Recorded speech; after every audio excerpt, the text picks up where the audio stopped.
My name is Victor Fuhrman. Some call me The Voice. I've always been fascinated with human nature, spirituality, science, and the crossroads at which they meet. Join me now and we will explore these topics and so much more with fascinating guests, authors, and experts who will guide us to Destination Unlimited. Spiritual coach Marni Goldman was born into a life that was traumatic and unimaginable to most of us. Her life turned around when she stopped asking herself, "Why is this happening to me?" Instead, she began to ask the question, "What may I learn from this?" The moment she committed to being true to herself, everything changed. Her website is peacelovemarni.com, and she joins me this week on Destination Unlimited to share her inspiring story and book, True to Myself, Peace, Love, Marni. Please join me in welcoming to Destination Unlimited, Marni Goldman. Welcome, Marni. Thank you so much. I'm so glad to be here. And thank you for joining us and sharing your story, which is an inspiration, in my opinion, to anyone who's had a struggle in life, a tremendous struggle, an unbelievable struggle in life, and has had the experience and wisdom to turn it around. So let's begin. Marni, your life had been filled with what some might view as insurmountable challenges. Please share with us your path and the physical, emotional, and spiritual challenges you faced. Wow. I didn't know that there was something called infant trauma. I know this sounds cliche, but I was 4 months old when my biological father left and never came back. And my mother got remarried when I was maybe 2. That father left when I was 8. And I had nobody to talk to. My mother wouldn't let us talk about it. And we moved across the country. And I think the highlight and the pinpoint of my severe trauma, I was 17 years old and my mother had been addicted to crack cocaine. And I was left on the side of a highway. Now, this is 1987, where there was no social media. Drove away in my car with all my belongings, and I was left stranded. My family, I had an aunt, an uncle, a brother, cousins. Nobody would let me live with them. So here I am, 17 years old, lost. And I beat the statistic because I didn't make a right where I could have gone on the streets, on drugs, God forbid. I made that left turn and all I wanted was normalcy. Took a long time to even get there. I lived with somebody who beat me. Then I found somebody just to marry me. Then I found,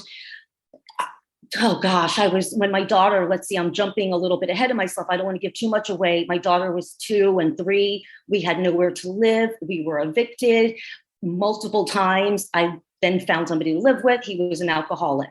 I had met my husband and I was constantly, the marriage was not so great and getting thrown out. So those are just a few basics of me just trying to survive, doing the best I can to survive. And the circumstances were not in my favor. I had no support, no family. I tried to work the best I could, but I was left in a very empty, dark place for most of my life. I felt worthless. I felt crazy, lazy, stupid.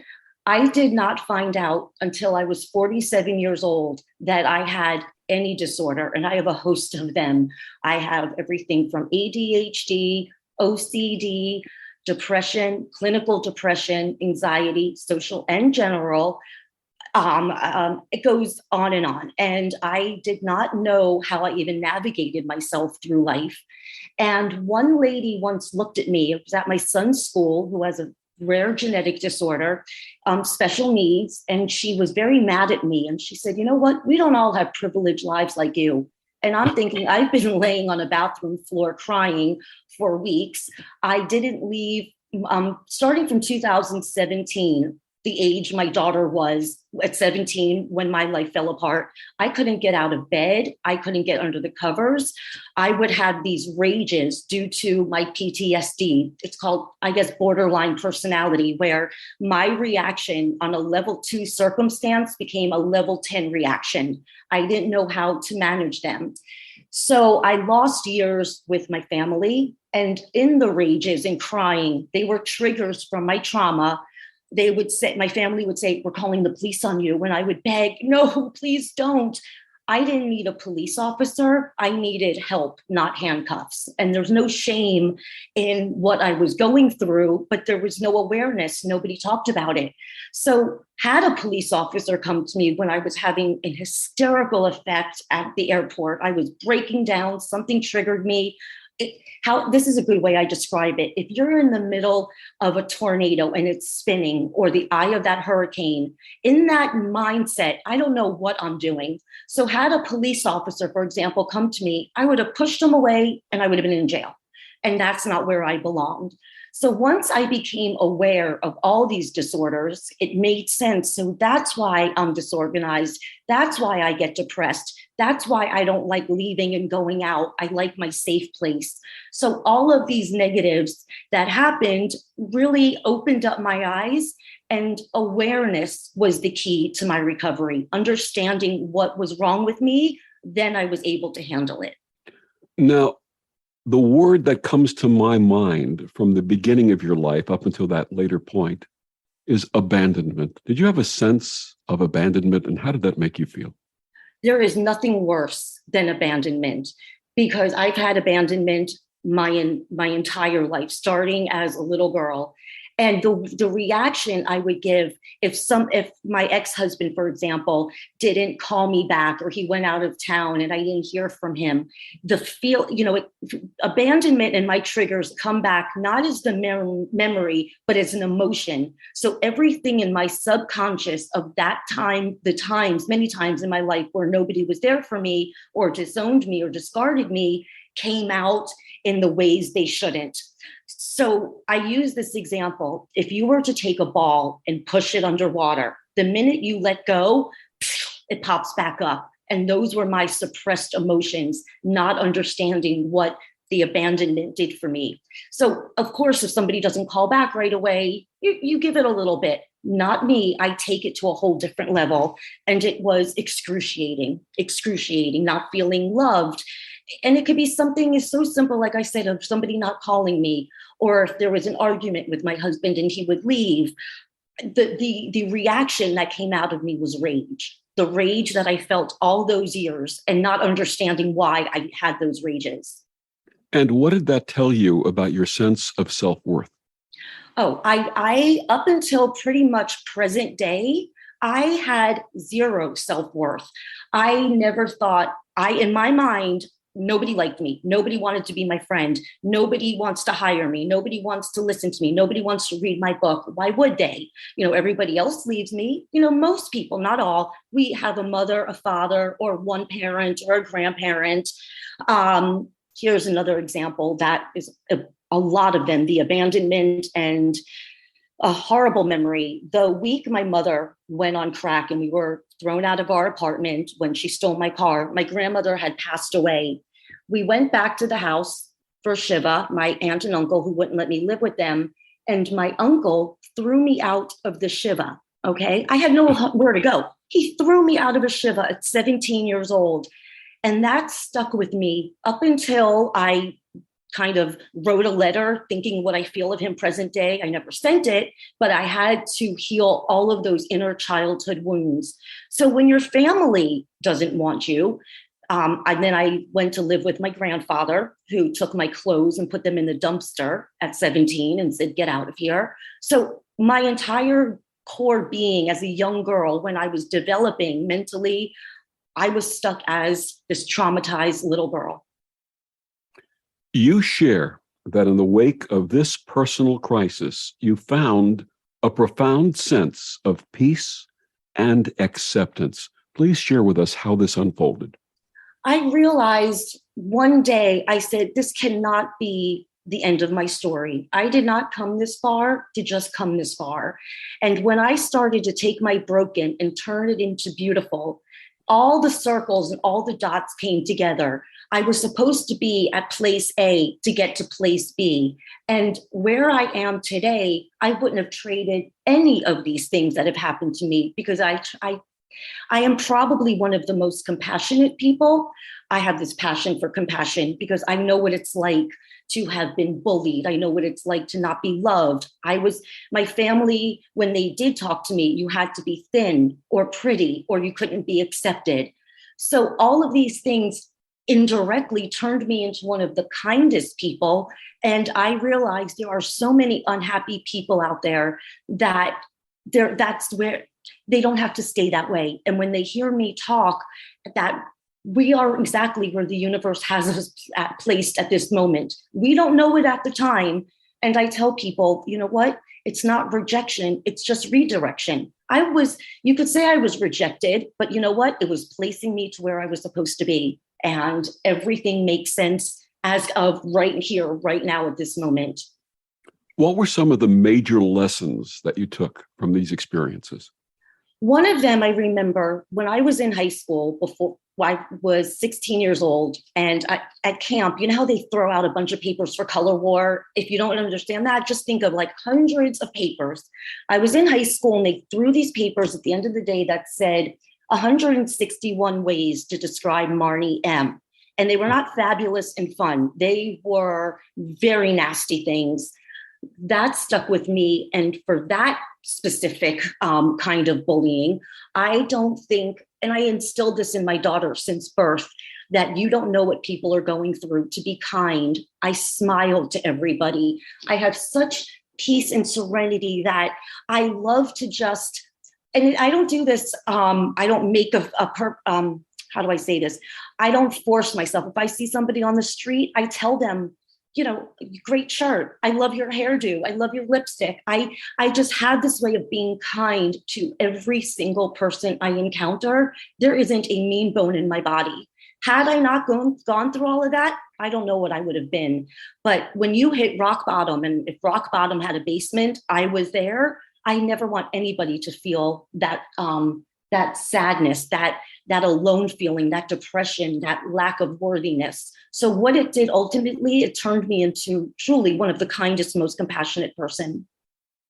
And if you look at our world today, and if everyone would express kindness and compassion and gratitude to each other for everything in life, what a different world we'd have. Completely different. I tell people gratitude is the best attitude. Like I could sit here and say, I only had 4 interviews this week.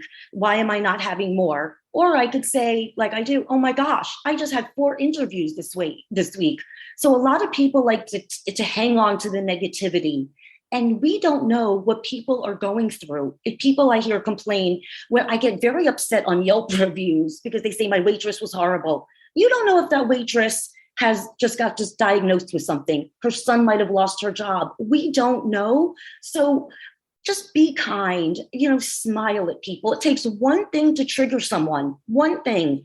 I read a story that there was a guy on the Golden Gate Bridge. He was contemplating and pondering jumping. Somebody came up to him. It was a painter that came to work at my house. And we were talking, and he went up to the man on the Golden Gate Bridge and said hi. That was it, hi.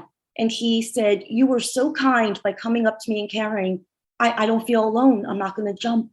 So that's an extreme story. But every day, I wish people would just take it, because they're taking their anger out on everybody else, and it's all within. Fix yourselves so you don't have to be rude and show anything but kindness. And that comes to the point that we're witnessing in society today so much of what you refer to as negative or stagnant energy. How do you define this? And what are some of the sources? A lot of people they don't understand boundaries and how to work them. It's much easier to stay in a bad mood. I feel it's a choice to be happy. If you're hypothetically at work and your coworkers bother you or whatever, not reacting, number one, to anything. It's because when we react, we're only making ourselves upset. So I say, remove yourself from situations. If it's in your house, if it's work, people can be who they are, but I'm not going to allow these energy suckers come into me. So I'm not rude, but I remove myself. I'm like, guys, you have your thing, but I cannot be around this right now. I think people really need to start looking in the mirror and fixing themselves, because they're taking their anger, whether it's road rage or just snapping at someone. It's all that's internal stuff they're holding on to. And you got to feel it to heal it. Sometimes feeling it starts off a little rocky, but when you're aware of all these things that put you in that bad mood, awareness was the key to my recovery. So in that moment, before you start to react, I pause, and I'm not going to infest my body with reacting. You could react and say, okay, thank you. Or you could go on, which gets you nowhere.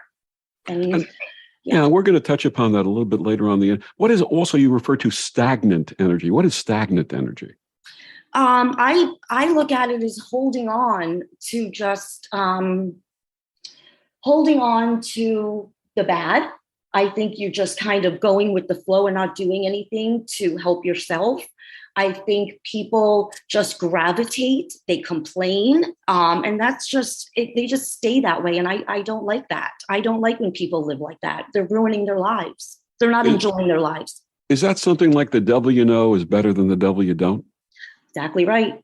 Exactly right. And it's a lot of it also has come, I think, because of social media. I tell people, if you're looking at somebody, and I use myself as an example, years ago, people in my neighborhood had a party. I wasn't invited, and I allowed that to bother me for days. So I tell people, if you see something on social media, for example, a lot of the arguments, people take their inner anger, and I see these little, arguments back and forth, but unfollow, block people, unfollow, unfriend, anything to protect that's going to put you in that bad mood. Sometimes we don't even realize it until a moment's notice that could switch and turn on and turn off your feelings. You could be in a great mood and look at something on social media. Oh, there she is again. And now we allow ourselves to just stay in that complacent bad mood. It's much easier, I've noticed, for people to stay in that negative place. And from being there, it is not a good place.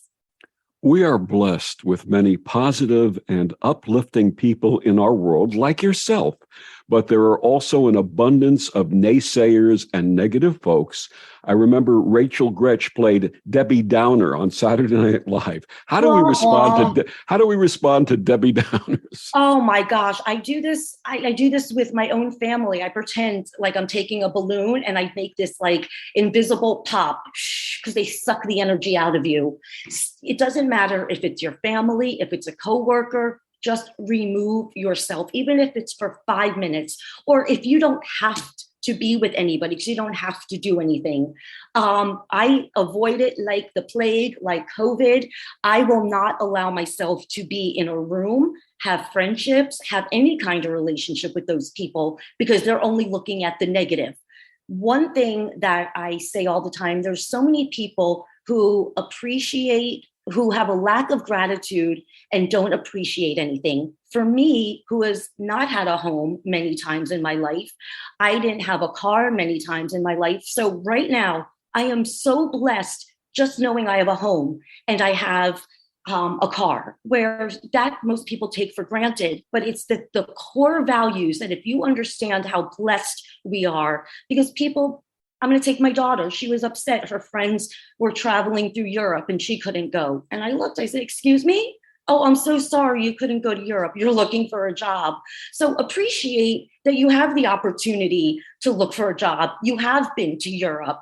So it's just, I think people like to complain, and it rubs off on you. If you put a rotten piece of fruit next to a good fruit, you're going to get rotten. And I was around that my entire life, and I choose not to be around it. It's a choice we all make. We don't even realize how much they're sucking out of us until you remove yourself from it. Absolutely. And this sort of leads to the expression that we hear frequently today, attributed to the Buddha and others. To paraphrase, it says, we may not be able to control what happens to us, but we can control how we react or we respond. This is really the key to what we're talking about, isn't it? You know what? 150%. I live such a peaceful, stress-free life because I don't react. I take it as the universe has a plan we're supposed to be. So if you spilled coffee on you in the morning and you're going to be 5 minutes late, I was like, okay, I wasn't supposed to leave. When my plane got canceled, I wasn't supposed to fly today. Because if it's out of your control, why am I going to waste this time? We cannot get back. I can't go rewind. That doesn't happen. So if it's out of our control, I don't react to it. It just wasn't meant to be. And I say that all the time. And I know people are like, I know, Marni, it wasn't meant to be, but it works. If I have tickets to go see a show on Broadway and it was canceled, or the person I wanted to see isn't in it, okay, wasn't supposed to be there. And that is how I live my life every minute of the day, because what's supposed to happen ends up happening. Like my life, if I didn't have all of those things, and I spent so much time angry and bitter, but by not reacting and just saying, okay, this wasn't supposed to happen. You don't realize it at that moment, but eventually it comes full circle and you realize it wasn't supposed to happen. Like little things. Yeah. As my wonderful spiritual teacher used to say, everything is unfolding in divine order. We just need the right eyes to see it with. Absolutely. I've been on this journey. I made a video it was 3 years ago. I sat on a bench in a beautiful park and I said, I don't know. I went on Facebook Live, which I had never done. I said, I don't know if anybody knows this, but I suffer from depression, ADHD, OCD, anxiety. And people started to flood my inbox. Oh my gosh, me too. I'm not alone. So this journey of where I am today, when I was trying to get more speaking engagements within these past 3 years, I realized now that I am doing this all the time, I was not ready. I thought I was ready. But where I am now, I'm so grateful I didn't do any other interviews, because I have learned and healed so much. So it's all in divine timing. What we want, a lot of people, I think, get upset because I need to have this done now. Why are they not calling me back? I want this. Because it's not supposed to happen right now. So just keep going. Just be the best you, doing the best you can be to get to where you want to be. And that makes my life so much easier and stressful and peaceful, knowing I'm where I'm supposed to be right now and everybody else is. Her book is called True to Myself, Peace, Love, Marni. Marni Goldman, please tell our listeners where they can get your book and find out more about you and your work. I am on Amazon, so I am Prime. You can have me by Monday or Tuesday, or Kindle. And my website, peacelovemarni.com, has information, resources, who to call. I have some blogs with some really good information regarding positive energy, negative energy. I have on there where you can book a 15-minute consult, talk to me, see if you enjoy me, and I can help you feel that you are at peace and where you're supposed to be. And we'll be back with more of Marni after these words on the OMTimes Radio Network.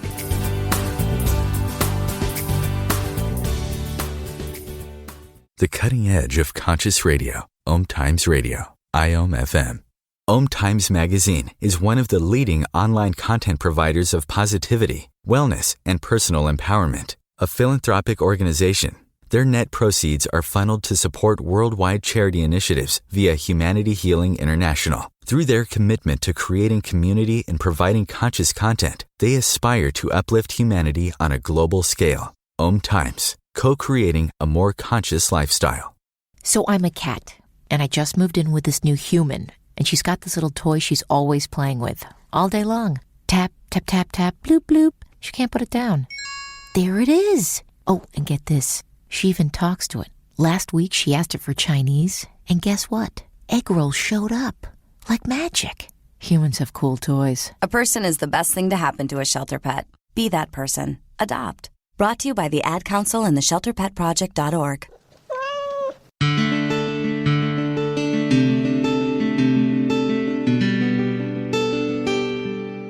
Back on Destination Unlimited, my guest this week, Marni Goldman. Her book is called True to Myself, Peace, Love, and Marni. Marni, in the last segment, we were talking about not reacting to negative things or negative activities or people around us and negative situations. And in the process, we've learned a great deal. We had talked about this earlier, not only about ourselves, but also those who may have hurt or challenged us before embracing this understanding. In doing so, we can find gratitude and compassion for these people, can't we? I do. Even people, I feel sorry for them when they're rude or they're bitchy. It's like, I think to myself, wow, I'm praying inside. I'm like, I have to pray for you because happy people don't go around hurting people. So I find compassion even with the people that are rude and negative and irritating. Because I know there's more to it on the inside. They're just not healed. Absolutely. Quite often, it's not just negative people that we have to learn to control a response to, but also our inner critic. How do we turn around the internal conversation? You know, it's so interesting because for so long, and even today I work on it. I had an interview the other day and I finished and I was like, oh gosh, I was horrible. They're never going to call me again. And I said, stop it, Marni. You know, you are fine. But it's that inner child in me that goes back to, I'm not good enough. I'm not loved. And I truly live in the moment. Affirmations. I practice that every morning, that I am worthy. I am deserving of love. I am deserving of peace. I'm deserving of a career. I have worked my whole life to heal myself. And it's just being aware for me every day when something happens, minute by minute, and I stay right here because I don't know what's going to happen in 5 minutes and I don't know, and I can't get the 5 minutes back. So I stay in that moment and and the minute I start to sway a little bit, I pull myself back in. Like when I thought I didn't do a great interview, they're never going to call me again. And Marni, you were great. I'm so blessed to have been invited onto a radio show. So I just find the gratitude in every single situation. I call those the shoulda, coulda, woulda. Coulda, woulda, shoulda. You got it. You got it. Coulda, woulda, shoulda. And it is what it is. It is what it is. I know that sounds very cliche, but we all have this inner critic. It's like people don't want to. It's very hard for me to say, you know what? I have this wonderful life now, sharing my message, writing my book, and the imposter syndrome I have, not thinking I'm good enough. And somebody said to me, Marni, look what you've done. And I'm like, you know what? You're right. So I'm constantly reminding myself, we all have our individual talents. And a lot of things that I used to do was comparing. You know, well, she has this many downloads or they have that many likes, and our journeys are completely different. I said to somebody yesterday, it's like popcorn. When you put kernels, we all pop at different paces, you know, pop, pop, pop, pop. So my popping is different than your popping. So by staying in your lane and not comparing, because we're comparing ourselves to fake. I mean, what we see on social media is not exactly what really goes on. We all put our best foot and everything in front of the world, but people are comparing that to themselves and they're feeling less about themselves. Once I learned self-love, there is nothing anybody could say or do to me today that would upset me because I love myself. I love where I am. I love what I do. I'm sure that, and what people say about me is none of my business. I used to want to know what people said about me until I realized this hurts. I don't want to know what people say about me. So by not caring and not engaging is truly, you're protecting your peace. And the other aspect of this, you were talking about, are they going to call me back? Are people going to listen? Do I have ratings? And so on and so forth.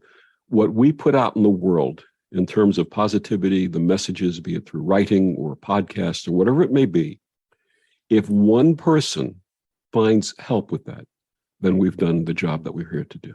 Absolutely. And it's funny that, oh my gosh, I feel like you're inside my head. I've known you completely like in a different lifetime, because we could be doing great, having a great day. And the second I would see something, it would ruin everything. And it's just, I just preach gratitude. And I just don't complain. And when something happens, I was supposed to go right, not left. And I just live like that.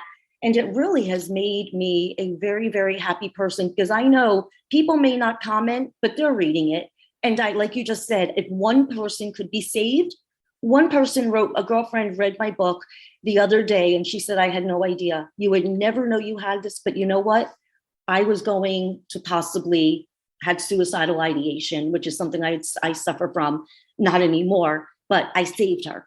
And she was one who told me, but I know there are others that have not written or said anything, but I know they read it and it works, that I have saved just one person. Absolutely. And that Does- makes everything I do. Absolutely. Does intuition play a part in this process? And if so, how may we learn to go with our gut? That is my religion, in staying with our gut feelings. Like, you could walk into a room in 2 seconds, feel good energy or the bad energy. And that's our little guardian angel. Like, so many times people are like, oh, I should have done that. But I never go against my gut. If something says, if the phone didn't, if I think to call somebody, something pops in my head, I just go with it. People discredit their intuition, and then they realize it after, oh, I should have put that answer, or I should have done this. And I am so much of a going with your gut. That is our inner critic, our angels telling us. So if something doesn't feel right, go with it. If something feels great, go with it. Years ago, something just popped in my head. I used to try to book commercials. I was not very good at it, but something said to me, call TR, who was a casting director, see if he needs an assistant or somebody to work with him. I don't know where that came from. I called him. He hired me, and I ended up being a casting director, auditioning people for commercials in Miami. So when I tried to make a flight reservation, and it kept not working. And I'm like, okay, it's a sign I'm not meant to go. So I look at my intuition, whether it's for good things or for bad things. So if it hits you at that moment, stay with it. Don't discredit yourself and think, oh, maybe I should go that way. And then people realize, oh, I didn't listen to myself. Listen to yourself. It really, really works. And as I've shared before, some people have the clairsentience, that gut reaction. Some people have clairaudience. They'll hear things. Some people have clairvoyance. They'll see things. But whatever your clair might be, go with that. I had a situation where I was on a local highway several years ago, and going at highway speed limit, which was 50 miles an hour, and there was a lot of traffic, but everybody was moving. I was in the extreme left lane. And the voice in my head said, get out of this lane now. And because I listened to that voice, I did. And within 5 seconds, there was a multiple car pileup in the lane I had pulled out of. Had I not pulled out of that lane, I would have been in the middle of that pileup. Exactly. Perfect. I couldn't even put anything better into words than that.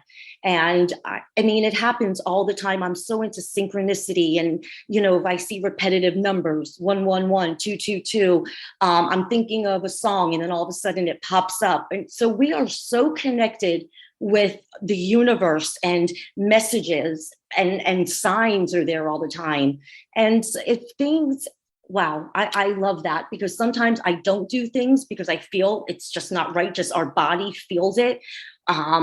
Even walking into a place filled with a room full of energy suckers or whatever, I'm not supposed to be here. I walk out, and what happened with you on the road is what most people are not aware and in tune and second guess themselves. So I obsessed that you do that, because that first gut is our angels talking to us. They give us that one shot, and I always go with my gut, always. And I don't get upset either. I go, it wasn't supposed to be. I'm getting a feeling I shouldn't go here today.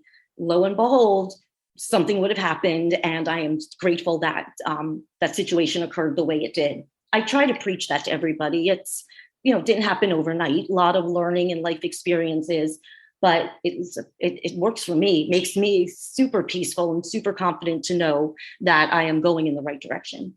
There was a line from an old Moody Blues song in which they say, make a promise, take a vow, and trust your feelings. It's easy now. Understand the voice within and feel a change already beginning. Oh, I love that. I wonder why people don't give themselves enough credit and don't listen to their gut instincts. So I preached it to my daughter. I preach it to my son. I know, Mom, it wasn't meant to be. But when that first thing pops in your head, like when my daughter was doing her SATs years ago, I said, the first thing that comes to your mind, answer it. Don't second guess it, because that first thing that comes to your mind, I was watching Family Feud, and they had an answer, and they're like, nah, let's go with something else. The first answer that they thought of ended up being the number one answer. Yeah. So in things as small as that, or in, God forbid, a tragedy that, thank God, didn't happen with you, it's all our inner gut. It's all our inner gut. And you're getting signs after signs, like I wanted to go away and buy this ticket, but my computer stopped and this stopped. And I was saying, you know what? I'm not meant to go on this trip. So So when I see that repetitive pattern of something not working, it's telling me it's not supposed to happen. You share that we should strive for a positive environment. What are some of the ways we may achieve this? One, in our house. For me, when I used to live with dark shades and not getting out from under the covers, I believe letting light and sunshine in your house. That right there can pick up somebody. You just feel better with that. I believe in clearing out your clutter, getting rid of pictures of something that may remind you of something that's not great. There were pictures in my house of people I do not speak to anymore. I had to get rid of that. I talk about saging, and sometimes there's not enough sage in Sageville to get rid of it. But, sage away. If you believe in that, I'm a huge believer in putting cups of salt in four corners of the room to absorb negative energy. If you have plants and they're dying, throw it out. Throw it out. Anything that reminds you of something that gives you a shudder of a discomfort feeling, get rid of it. I tell people also, if you're feeling within your house very negative, sitting in the dark, baby steps. For me, going to the mailbox was huge at one point. Just going outside for that sunlight in your house, whether it's in front of a building, in your porch, in your backyard, whatever it may be, that sunlight really works. But I just think clearing out a lot of that clutter, making your house bright, taking away anything that makes you uncomfortable, and just some sense of organization, because it makes me very, very anxious when I look at messes and I cannot. So those little things, they work. And the Chinese tradition of feng shui teaches us about balancing our environment to allow for the natural and positive flow of energy. Absolutely. There's so much that, I love that we're talking about this, because I am the most spiritual person. Like, love is my religion, and I am just so spiritual. And I believe that when people, there have been people that have come in my house, and the minute they've left, I'm saging away. It's just like, goodbye, go, go, go. It's like, no more. And they bring this dark cloud in around me or in your house, and I just don't allow it. It's just, I will not allow anything negative or anything that represents negativity around me or in my home. And the custom of spring cleaning also is really a tradition which exemplifies this. Oh, I'm sure a lot of people were nasty. And then all of a sudden they started the cleaning out in the springtime, and they realized, wow, I feel a lot better now.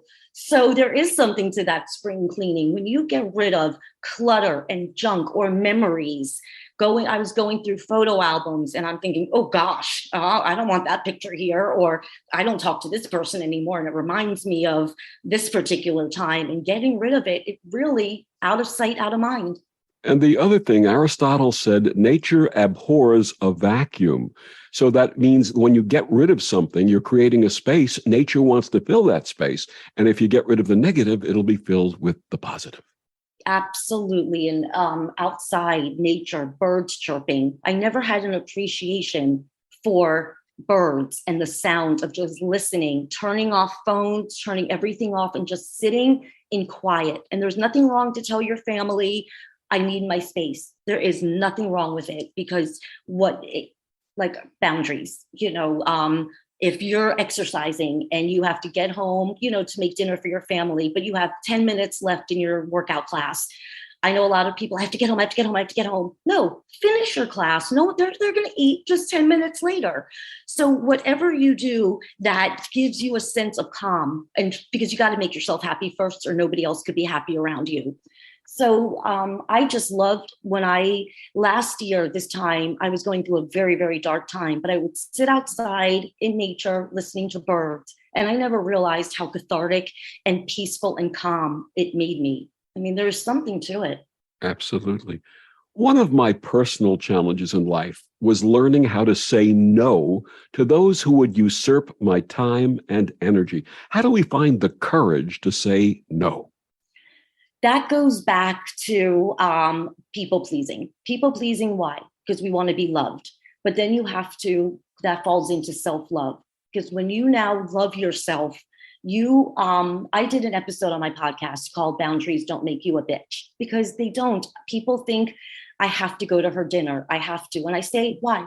Why do you have to? And most people leave me with a deadpan face. They really can't answer. Well, I don't want her mad at me. But okay, so she gets mad at you. But do you feel like going? And they're like, no. And I'm like, you don't have to. But you don't have to be rude about doing anything you don't want to do.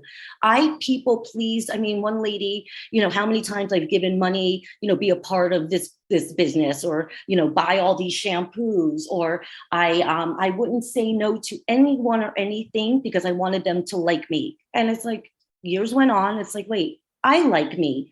But I used to accept every invitation. You don't have to do that.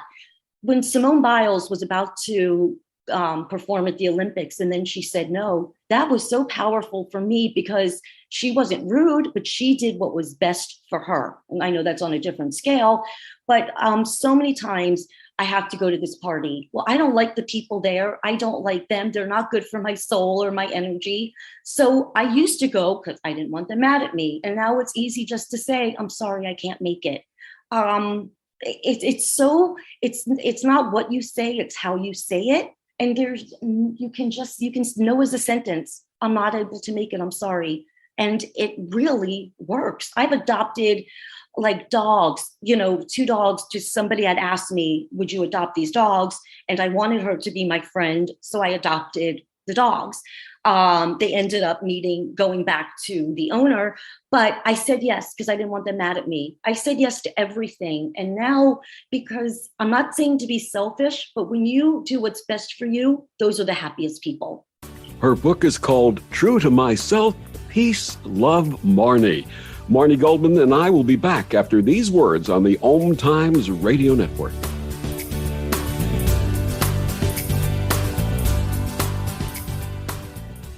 Humanity Healing International is a small nonprofit with a big dream.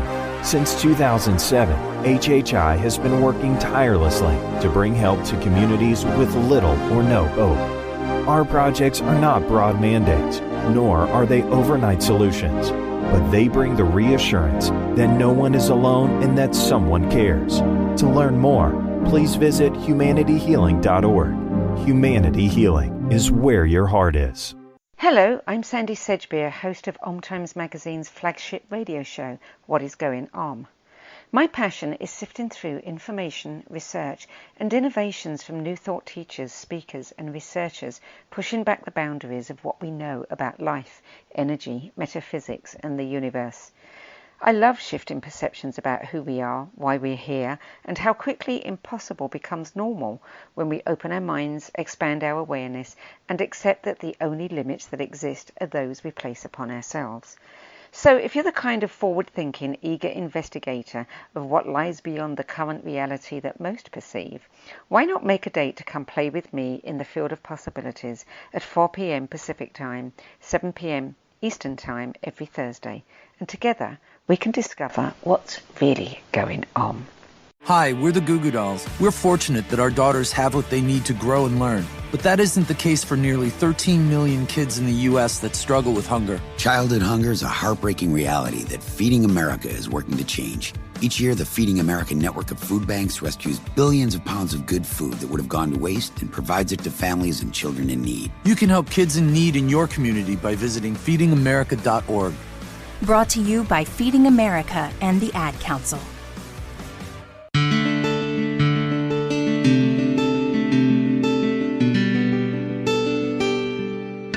Back on Destination Unlimited, my guest this week, Marni Goldman. Her book, True to Myself, Peace, Love, Marni. Marni, there's a growing part of the population that define themselves as nuns, having no religious affiliation or preference. Is personal faith or spirituality necessary to this process? Absolutely. If I did not have my spirituality and my belief in angels, whatever works for somebody, what angels work for me, a suitcase could work for somebody else. But I just love is my religion. There is just peace, love, and happiness is all I exude. That is all I wish the world could be. I read somewhere that religion prevents you from wanting to go to hell. Spirituality are people who have been in hell and want a peaceful life. That's beautiful. Just for those who really don't have an affiliation, what would you suggest they do? Oh gosh, I just would tap into what makes us feel good and be aware. What is it that when I'm praying, who am I praying to? Just have something that can give you faith, whatever you're connected to. I have my dog in a little urn next to me. Sometimes that is my feel good, in looking at her, the little urn, and there's whatever people use as their higher power, if that's a word that I could say, what makes you feel good? I think just whatever makes you feel good. I was born Jewish, but I am spiritual. I do Christmas. I do anything that makes me happy. And that's my religion, basically. And what you had shared before about the connection with nature, the birds, and going outside and feeling that sense of connection, that's something we really need to do. Get out. Allow our feet to touch the ground ourselves, obviously where it's not too hot, we don't want to burn our feet. But in that sense of getting on the earth and connecting to the earth, connecting to the sky, connecting to all of nature, connecting to all of humanity, and feeling that energy, that part that we are. It's soothing and calming, and it truly works. I mean, I was in hell last year. Financially, just everything was not going great for me. I was all alone in my house, and I was so depressed. But sitting outside on this little swing chair, listening to the different birds, and I just found out there's an app now that you could put in the bird sounds and it'll tell you what birds they are. So I didn't realize how much of a bird watcher and bird lover I became. And it's a much better hobby than looking on the internet and looking at negativity. One thing I wanted to go back to, like with our gut, I don't know why something told me to call Goldman and McCormick, and the second I got on the phone with Mark and Ryan, I knew this is who I was supposed to talk to. I have no idea why them, but it was my instinct, my gut, and I am so honored and blessed to have met them and be where I am today because I listened to my gut. It was just something telling me. Please share with our listeners about your spiritual coaching practice. What I do is I let people know, they hear, oh my gosh, you've been through what? Like after chapter 1, they're like, oh my gosh. And I'm like, no, there's 10, 11 more chapters to keep going on. And I just give people this sense of peace. And it doesn't matter if it's a 10-year-old girl or a 70-year-old man. I have gone through everything. Our situations may be different, but the emotions are the same. And I give people this way of them understanding where they are on this journey they are supposed to be.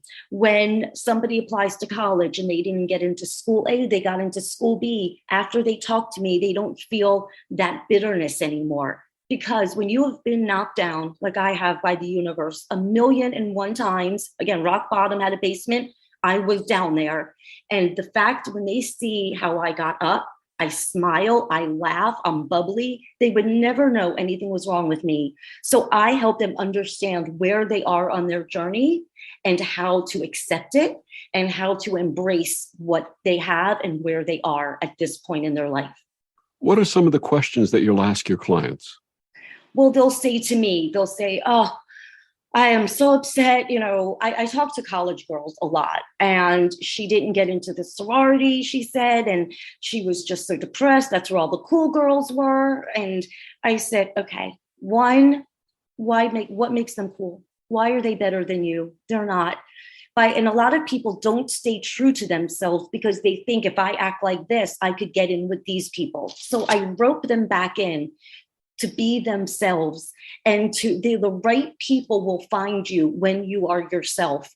Like, I'm right here, Marni. I am kooky. I am crazy. I am a Fruit Loop in a world of Cheerios. But, that makes me unique and that makes me me. So I wouldn't try to be proper to be with something, to go somewhere where I wouldn't be happy and content. So a lot of college girls, I just love talking to these college kids. I needed to be who I needed when I was younger. And a lot of them have gravitated towards me. And they think they compare. They think they should be doing, like, if somebody's like, I should be taking more classes, I should be doing more classes. No, you shouldn't. It's not a race, it's a marathon. Do what makes you happy, because most people are living to please everybody else but themselves. And when people hear what I have done to please myself, and that's self-love, it only matters what you think of you. And when you can really get to that point of self-love, everything just falls away. But their parents think they should be a doctor, but they really want to be a teacher. But then you're not going to be happy. You're going to have resentment and it's going to eat your kishkas up the whole time. So when I just completely preach being who you are, don't fake it, because faking it, you're only going to end up around the wrong people, the wrong circumstances, and you will never, ever be happy. And once people start loving themselves and they call me back, I love to hear that, because they're like, it worked. Self-love is the core of everything. Absolutely. What about relationships? What do you coach people on bad relationships? I have been in a handful of them, and I was there because I felt I had nowhere else to go. If people aren't happy with their marriage, if people aren't happy with certain friendships, as hard as it may be, if you are happier away from something, take that leap of faith, and you have to remove yourself. Sometimes best friends grow up, they split apart. That's unfortunately life. If you're not having a great relationship with your spouse, I talk about communicating. Nobody's a mind reader. Communicate. I would say, well, if he loved me, he would do this. Well, does he know that you like red roses over pink roses? No. Well, then how am I supposed to accept somebody to do that?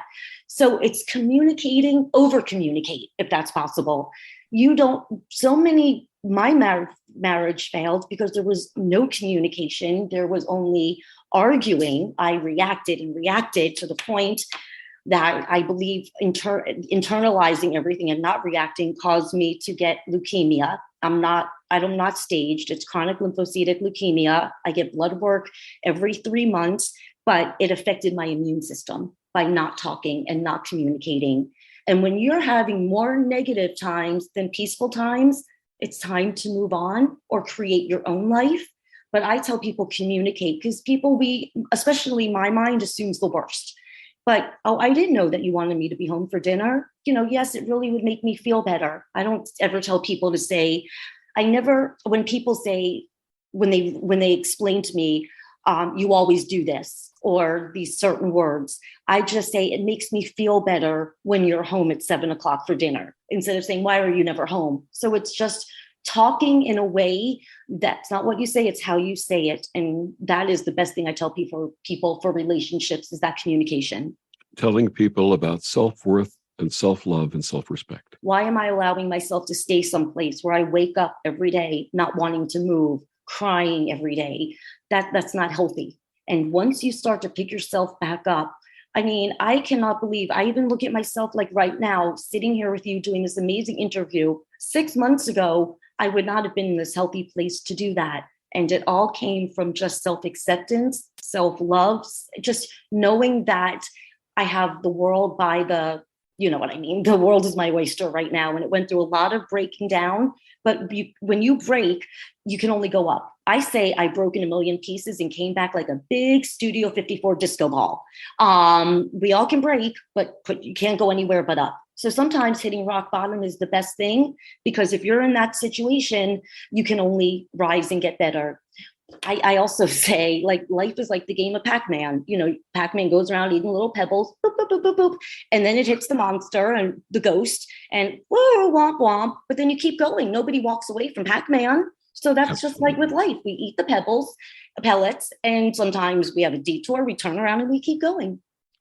And like Leonard Cohen said in his song many years ago, the cracks are where the light comes in. Yes.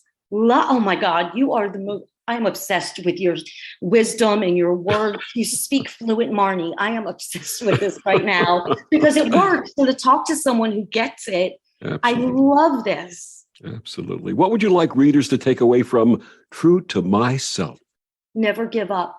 Keep going. What you think is the end of the road, it's not punishment, it's preparation, putting you where you're supposed to be. And you may not understand it at this moment, but at 52 years old, if anything in my life had gone differently, I wouldn't be where I am today. So I beg people to never give up. Keep going. You don't realize it, but that is just rejection is just redirection.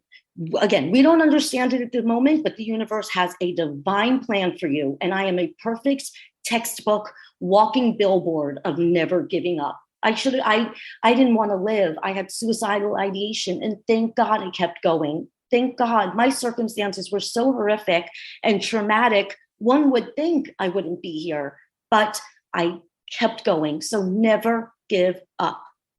Her book is True to Myself, Peace, Love, Marni. Marni Goldman, one more time, please tell our listeners where they can get your books and find out more about you.